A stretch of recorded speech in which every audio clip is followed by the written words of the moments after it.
박미TV의 박미입니다. 이제 곧 G20에서 트럼프와 시진핑의談판이 시작될 것 같습니다. 중국의 시진핑은 북한을 찾아가서 악수를 하고 끼안고, 그 다음에 많은 북한의 주민들이 땡볕에 서서 환호를 하면서 잘 오셨다, 우리를 살리러 오셨나? 그런 모습으로 정말 아직도 지금 2020년을 바라보는 이 시기에 아직도 북한의 시민들은 여전히 예나 지금이나 똑같이 똑같은 그 모습의 행동을 보면서 정말 안타깝기 짝이 없다라는 생각도 들었습니다. 다분히 우리나라 이 사람들이 어느 쪽의 피를 가지고 있느냐 하면은 중국 피라고 하면 또 화를 내면서도 중국 사람들도 좋아하는 사람들도 원체 많고 몽골 같기도 하고, 글쎄요, 어느 쪽에 더 가까운지는 아직 저도 잘 모르겠군요. 예. 어쨌든 시진핑은 북한을 찾아가서 김정은과 악수를 하고 포옹을 했고요. 그 다음에 그 모습을 세계 모든 나라에 보여주면서 G20에서 시진핑에게 이제 우리가談판을 하는 데 있어서 나는 북한과 손을 잡고 미국을 대적해 보겠다, 아니면 너희들을 끝까지 밀어붙이겠다, 뭐 이런 내용으로 보라고 우리에게 하지 않았나, 그런 생각이 듭니다. 저는 이제 이 모습을 보면서 후진타오라고 시진핑 전 중국을 이끌어갔던 대장이었죠. 예. 후진타오가 시진핑에게 다른 거는 다 해도 미국에 도전하지 말아라, 이렇게 얘기했던 그 내용을 기사를 읽으면서 참 의미하는 게 있지 않았나, 그런 생각이 들었었는데 시진핑이가 왜 저렇게 고집을 세우는지 저도 잘 모르겠습니다. 그렇다면 중국의 결말은 앞으로 어떻게 될 것인가, 많은 사람들, 세계의 모든 경제에 일들을 하고 계신 모든 사람들은 굉장히 궁금하게 생각하고 있을 것 같지만 결말은 거의 나 있지 않나 하는 생각이 저는 듭니다. 어쨌든 누가 승자가 되든 간에 지금 중국의 금융시장은 상당히 많이 망가진 상태고요. 여러분도 알다시피 괜히 똥꼬집을 피우면서 이렇게 밀어붙여봤자 어떤 일이 벌어질 거라는 거는 트럼프라는 자체가 워낙 돌발 사항이 있긴 하지만 쇼와 액션도 상당히 알 수 없는 길로 빠져들게 만드는 사람이라 잘 보고 앞을 정해서 가야 되지 않나 하는 생각이 드는데 굉장히 위험한 길로 가고 있지 않나, 그런 생각이 듭니다.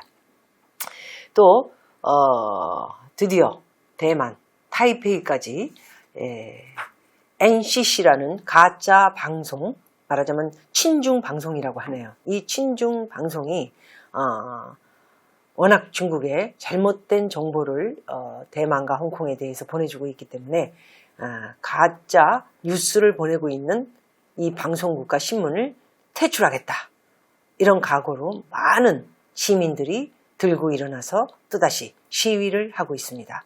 홍콩과 대만 역시 중국과 연결되어 있는 아주 가까운 나라이기도 하고 어찌 보면 중국의 나라였기도 했던 이 두 나라가 결국 이렇게 반기를 들고 나오는 데까지는 자유와 법, 질서를 버릴 수는 없다, 우리는 끝까지 싸우겠다라는 투쟁을, 항쟁을 두 손을 들고 시작한 거 아닌가, 그런 생각이 듭니다. 시진핑 그러면 현재 중국이기 때문에 시진핑, 중국의 결말과 몰락은 어떻게 될까? 곧 몇 개월 안에 그 가닥이 잡히지 않을까 하는 생각이 듭니다. 어느 쪽으로 그 가닥은 잡힐지 여러분들 궁금해 하시지 마시고요. 저는 기꺼이 미국에 카드를 넣겠습니다. 그렇다면 시진핑은 많은 중국 경제를 비롯해서 중국 시민, 홍콩, 타이페이 모든 곳에서 분열을 일으키면서 또 어떤 큰일이 벌어질지, 중국 내에서도 폭동과 혼란, 이런 것들이 어찌 될 건지, 그런 것이 오히려 더 저는 걱정이 되기도 합니다. 사실 제가 2007년도에 들어갔던 미국, 그곳에는 2009년부터 약 7년간 중국의 엘리트, 그 다음에 유학파, 부자, 그 다음에 중국을 이끌어갈 교수, 의사, 뭐 이런 10에서 20%에 되는 엘리트들이 이미 달러 확보와 함께 미국에, 캐나다에, 호주에 투자를 해서 전부 이동을 했다고 보시면 될 것 같습니다. 그 외에도 장쯤인 후진타오도 이미 신문 보도로 여러분들도 다 기사를 보셨겠지만 1조 이상의 달러를 확보를 해서 해외로 빼돌린 것으로 우리가 기사를 읽지 않았습니까? 시진핑 역시 그 외의 부인들과 가족들, 친척들 할 것 없이 많은 달러를 확보하고 있는 것으로 우린 또 기사를 읽었습니다. 이렇듯 정치와 엘리트들이 전부 자기네들 살겠다고 중국을 벗어나고 있는데 중국이 어찌 될지는 정말 안 보나 뻔한 것 같습니다. 어쨌든 왜 이렇게 고집불통으로 미국과 대적을 하려 그러는지 시진핑의 그 모습을 생각하면 점점 시간이 다가올수록 웃고는 있지만 불쌍한 얼굴이 들기도 합니다. 어쨌든 우선 제일 중요한 중국의 경제, 그것에서 많은 외국 투자자들이 발을 빼고 있다는 것도 굉장히 중요한 일입니다. 후진타오는 중국에 남아서 계속 일해달라 이렇게 요청을 하고 있으나 많은 기업들이 중국을 떠나고 있다는 것도 굉장히 중요한 일이기도 합니다. 어쨌든 중국의 경제도 몰락, 그리고 시진핑의 중국도 몰락하지 않을까 그런 예측을 해보면서 오늘 6월 24일 한마디 여러분들에게 중국의 몰락에 대해서 말씀드렸습니다. 고맙습니다.